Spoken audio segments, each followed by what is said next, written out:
Hola, bienvenidos y bienvenidas al vídeo de resolución del examen de las PCE de inglés de mayo de 2024 de aquí de España.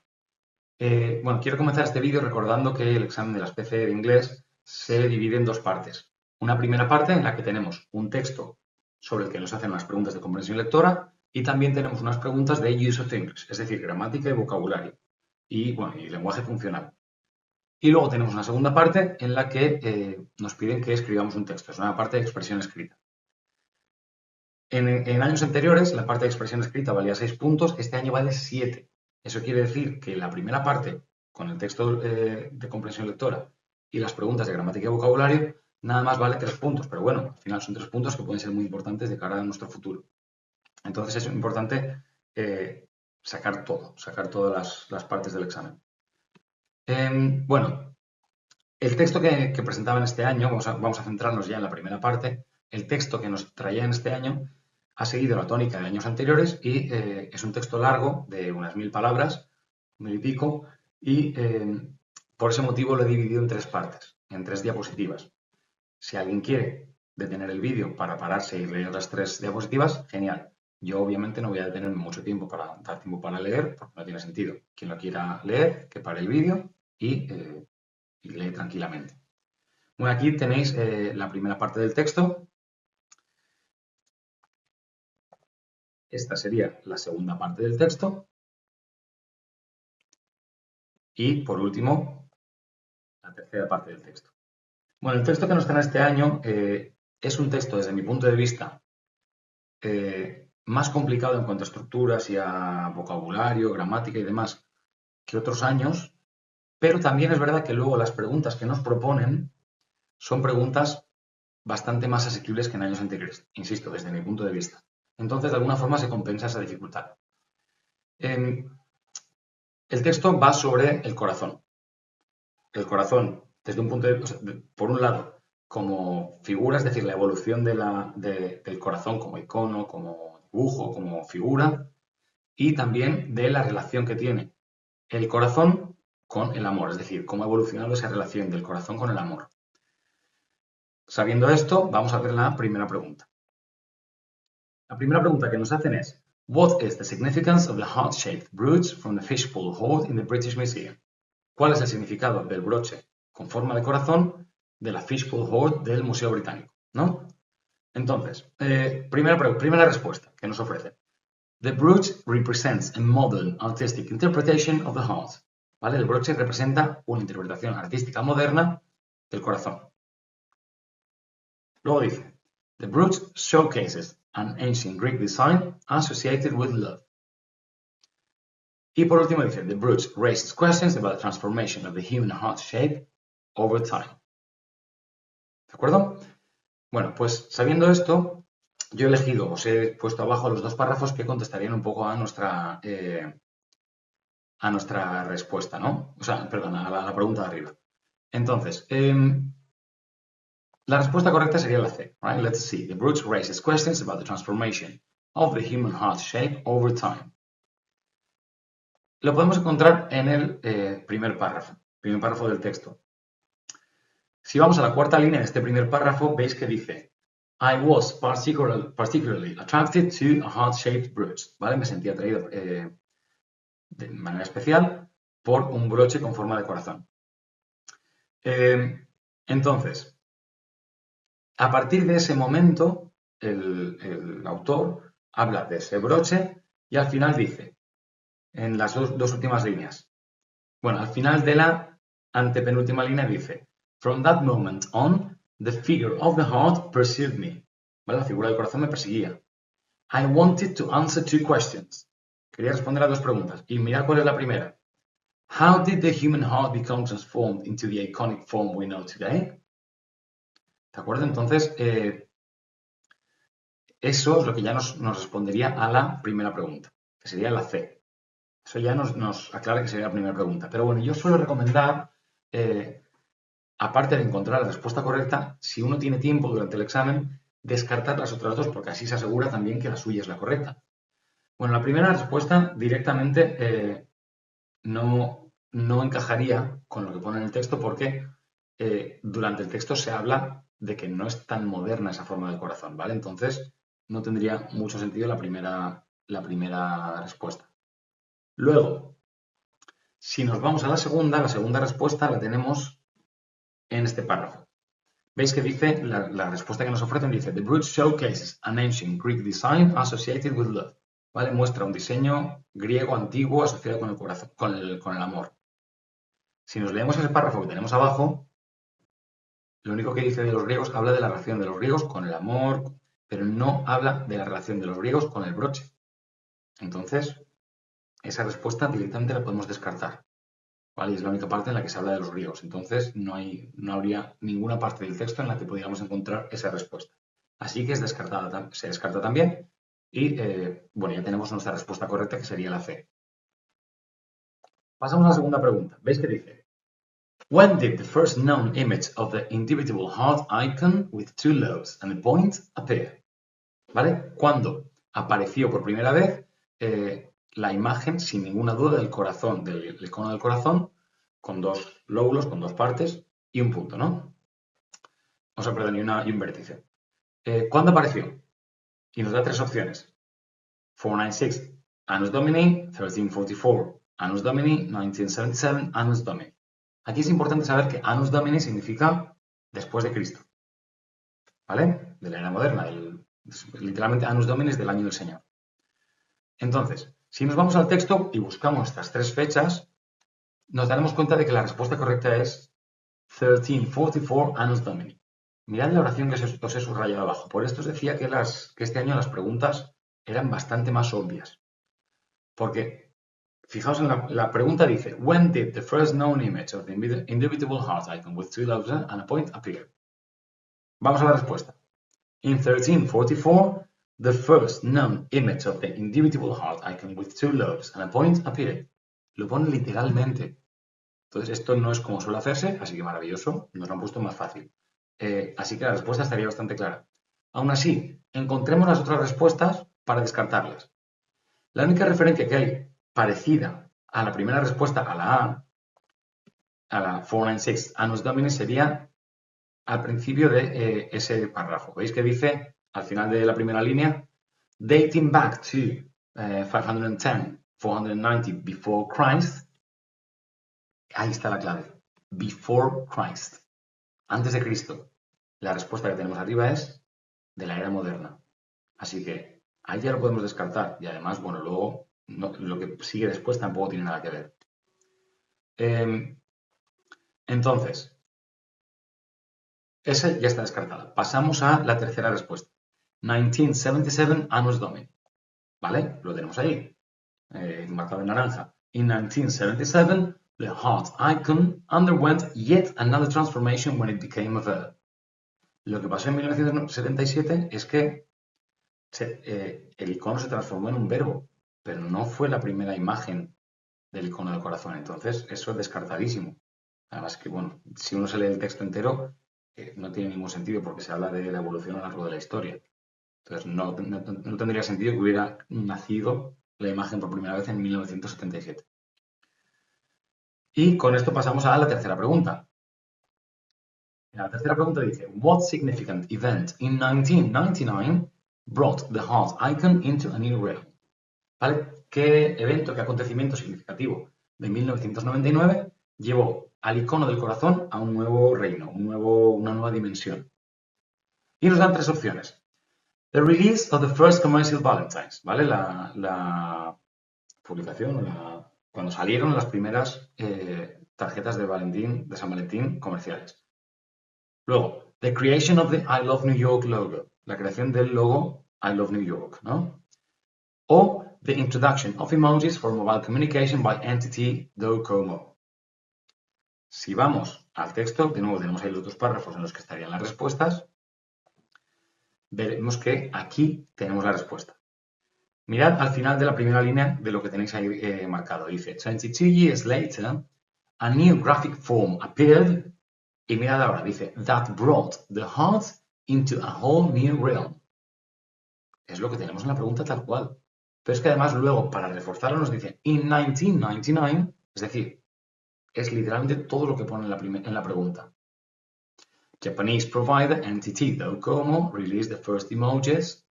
¿Vale? Con esto ya vemos que la respuesta es la C. Pero bueno, descartemos las otras dos también, por si acaso. Mirad, la primera, the release of the first commercial Valentines. Si vamos al texto, veis que dice, the first commercial Valentines appeared in England at the end of the 18th century. Al final del siglo XVIII. Eso no es 1999. ¿Vale? El siglo XVIII son los 1700, lo que sea. Entonces, eso no es el siglo XVIII. Perdón, no es 1999. Y luego, si vamos a la B, dice, the creation of the I Love New York logo. ¿Cuándo se creó ese logo? In 1977. ¿Veis que dice? In 1977, the heart icon underwent yet another transformation when it became a verb. The I Love New York logo was created. Ya está, en 1977, que no es 1999, que es lo que nos pide la pregunta. Así que con esto ya tendríamos nuestras tres respuestas. Desde mi punto de vista, las dos últimas bastante más fáciles, pero bueno, aquí cada uno que elija la que más le guste. Vale. Y ahora pasamos a la segunda mitad de la primera parte, que es el Use of English, ¿vale? La parte de gramática y vocabulario. En esta parte, este año, nos ofrecían nada más 5 preguntas, de las cuales teníamos que contestar a 3. De nuevo pasaría lo mismo si contestásemos a más. Si contestamos a más preguntas, elegirán nada más las 3 primeras, independientemente de que estén bien o mal. Y la primera pregunta de esta parte era la que tenéis abajo. Dice, they didn't reach an agreement to their differences. Es una pregunta de completar oraciones, que es lo que suele suceder en esta parte del examen. Y bueno, nos dan 3 opciones. O, due y because. Bueno, pues aquí la respuesta que tendríamos sería due. ¿Vale? Due to their differences. Si hemos visto las clauses of reason, las oraciones que nos dicen por qué sucede algo, cuál es el motivo para algo, sabemos que, bueno, los conectores clásicos suelen ser, bueno, hay varios, because, since, pero de los conectores que van seguidos de to, de la preposición to, que es la que tenéis ahí arriba, tendríamos 2 posibilidades, que serían owing to o due to. Pero fijaos que en la opción A no nos dice owing, nos dice owe. Entonces, esa no podría ser. Entonces, de las que llevan to, nada más nos quedaría due to. Porque because, para hacer la misma función, tendría que ser because of. Entonces, sería due to the differences, porque además, si hemos visto este tipo de oraciones, sabremos que due to va seguido siempre de un sintagma nominal o un verbo con ing. En este caso es un sintagma nominal porque la palabra más importante de lo que viene después es un sustantivo, que es differences. ¿De acuerdo? Pasamos a la siguiente pregunta. Dice, I wished espacio, those words, but now it's too late. En esta pregunta nos plantean algo relacionado con la expresión de deseos o de lamentos, ¿no? De lamentarse por algo. Con el verbo wish. Y si hemos estudiado esto en algún momento, sabremos que detrás del verbo wish, cuando va una oración completa con sujeto, que lo tenemos ahí, que es el I, tenemos I wish, I. Cuando va una oración completa, esa oración tiene que ir, o sea sigue las normas del unreal past, es decir, el pasado irreal. ¿Qué significa pasado irreal? Es un pasado que tiene forma de pasado, se escribe en pasado, pero cuyo significado en realidad es un presente. ¿De acuerdo? Un presente o incluso a veces futuro. Es decir, no tiene sentido de pasado. Entonces, si leemos la oración que tenemos ahí, veremos que dice, I wish, lo que sea, those words, but now it's too late. Pero ahora es demasiado tarde. Es decir, es algo que ya sucedió. Por lo tanto, sí queremos expresar pasado. ¿Cómo hacemos para llevarnos el unreal past al pasado? Es decir, algo es un pasado que no expresa idea de pasado. Para llevárnoslo al pasado necesitaremos utilizar un tiempo verbal que sea el pasado del pasado. Es decir, el past perfect, que aquí sería had never said, la opción C. ¿Vale? I wish I had never said those words, but now it's too late. Aquí la clave, como he dicho, la tendríamos en el wish I, ¿vale? En el verbo wish, seguido de una oración completa que empieza con un sujeto. Entonces, I wish I had never said, al utilizar el past perfect, que como ya sabemos lleva el had y luego un verbo en participio que sería el said, ¿vale? La tercera columna porque el verbo say es un verbo irregular. Al ser past perfect, es decir, el pasado del pasado, se lleva ese unreal past a un pasado normal, ¿vale? Y entonces ya me da idea de pasado. Vale, pasamos a la pregunta 6. Aquí en esta pregunta tampoco hay mucha más posibilidad de explicación porque, bueno, es una expresión hecha que se utiliza en inglés, pero bueno, vemos la oración que dice, bueno, en un espacio y luego dice, in trying to solve this problem, it is clearly unsolvable. Lo que sea, intentar resolver este problema es claramente imposible de resolver, insolucionable. Bueno, aquí sabríamos, si hemos visto, pues a lo mejor en algún tema relacionado con infinitivos y demás, que hay una expresión que significa no tiene sentido, que en inglés es there is no point in lo que sea. Aquí la clave también nos la daría un poco el in que tenemos arriba. Las demás expresiones no encajarían en esta frase. De hecho, no son ni siquiera correctas gramaticalmente, ninguna de las dos.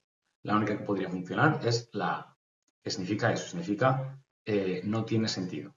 There's no point in, seguido de un verbo con ing, porque sabemos que después de las preposiciones que no son to, el verbo tiene que ir con ing. Veamos la pregunta número 7. Dice, last year, when I met Pedro, he said he, que sea, a letter every day for the last 3 years. Aquí volvemos a tener algo parecido a lo que hemos visto antes. Fijaos que nos dan un punto de referencia en el pasado, que es last year. When I met Pedro, ¿vale? El año pasado cuando conocí a Pedro. Eso es un punto en el pasado.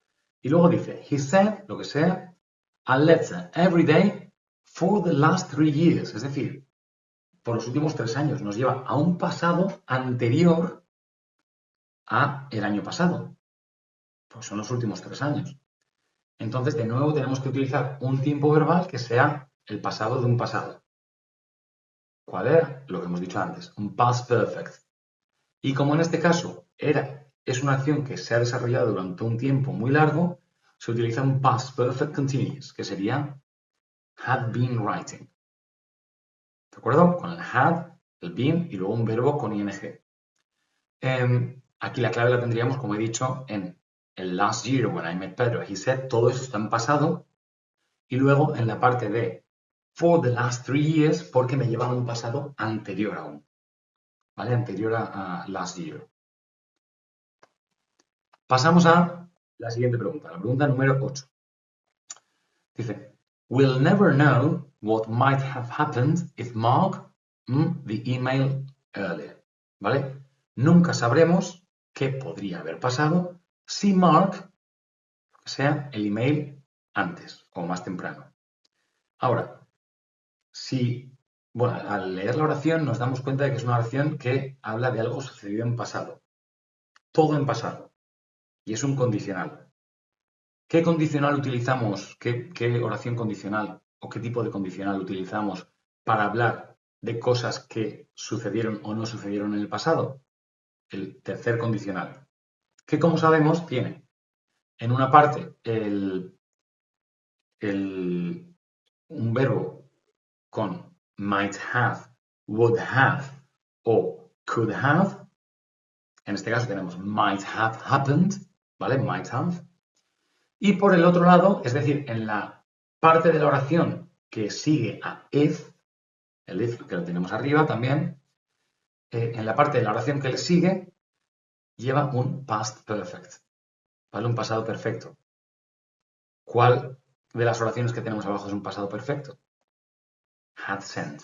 Como veis en estas preguntas ha habido muchos ejemplos de past perfect, entonces aquí es importante entender ese concepto bien. La oración de arriba sería la opción A sería un past simple que aquí no nos serviría porque if seguido de past simple tampoco se refiere a pasado y la opción C, did send, no es correcta porque el did ya lleva forma de pasado, ya lleva el pasado y el send no puede llevar el pasado también. Bueno, y además dentro de la oración no tendría sentido, pero bueno, es que ni siquiera tal y como está ahí ya no es correcto.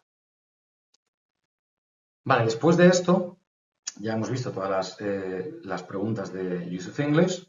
Bueno, como os decía, perdón, arriba tenéis el might have happened, que es la parte de la oración que nos lleva a entender que en el otro lado va el past perfect. Bueno, después de haber visto estas opciones, estas preguntas, las preguntas de Use of English, pasamos a las opciones, las preguntas que nos hacen del writing, ¿vale? En la parte 2. La pregunta dice, write an essay of 200 words on one of the following subjects. 7 points. Como os he dicho, este año vale 7 puntos esta pregunta y por ese motivo le han dado un poco más de peso, subiendo el número de palabras que hay que escribir a 200. En el vídeo de la PCE que envían para dar un poco las indicaciones sobre el examen, dijeron que iban a penalizar mucho si alguien no llegaba a las 200 palabras. Obviamente me imagino que si os dejáis 1, 2, 3, no pasa nada. Pero si alguien se queda muy corto, lo van a penalizar mucho. Entonces es importante intentar llegar al número de palabras. Supongo que por ese motivo los temas que se han propuesto este año son ligeramente más complicados que otros años. Porque ambas opciones nos obligan a desarrollar muchas cosas dentro del texto. ¿De acuerdo? Vamos a ver la opción A. Aquí os he puesto un ejemplo de texto que podríamos poner. ¿Vale? La opción A dice, Have you ever fallen in love? Discuss the concept of love and the experience of falling in love. Explain what love means to you personally or culturally. Consider the different types of love, the emotions involved, and how societal influences shape our understanding of love. Share personal anecdotes or examples to illustrate your perspectives on the subject. Entonces, dentro de este texto hay que incluir muchas cosas. Y es importante que cumplamos con todas. ¿De acuerdo?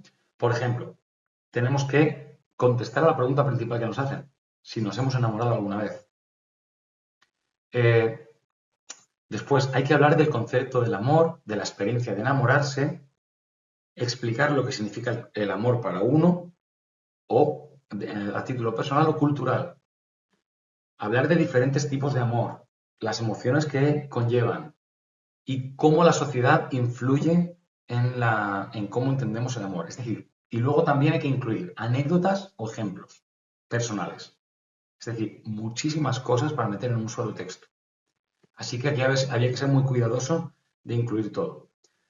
Yo suelo recomendar cuando se hacen essays que en el primer párrafo del essay no hablemos de nosotros mismos.